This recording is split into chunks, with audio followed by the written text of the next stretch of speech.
اعوذ باللہ من الشیطان الرجیم، بسم اللہ الرحمن الرحیم۔ حضرت سیدنا موسیٰ کلیم اللہ علیہ السلام کے زمانے میں ایک آدمی توبہ پر پختہ نہیں رہتا تھا، جب بھی توبہ کرتا توڑ ڈالتا۔ 20 سال تک اس کی یہی حالت رہی۔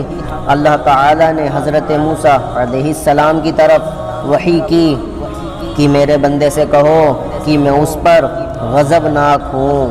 حضرت سیدنا موسیٰ کلیم اللہ علیہ السلام نے اس آدمی تک یہ پیغام پہنچا دیا۔ وہ بڑا غمگین ہوا اور صحرا کی طرف چل پڑا۔ وہ کہہ رہا تھا، اے میرے خدا، کیا تیری رحمت ختم ہو گئی، یا تجھے میری نافرمانی نے نقصان دیا، یا تیری معافی کے خزانے ختم ہو گئے؟ کون سا گناہ تیری قدیم صفات عفو و کرم سے بڑا ہے؟ جب تو اپنے بندوں پر رحمت بند کر دے گا تو وہ کس سے امید رکھیں گے؟ اگر تو نے انہیں رد کر دیا تو وہ کس کے پاس جائیں گے؟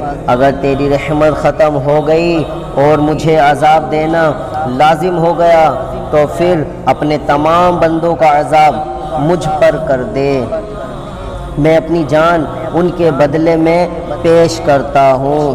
اللہ عز و جل نے فرمایا، اے موسیٰ، اس کی طرف جاؤ اور کہو کہ اگر تیرے گناہ زمین بھر کے برابر ہوں تب بھی تجھے بخش دوں گا کہ تو نے میرے کمال قدرت اور کمال عفو و رحمت کو جان لیا۔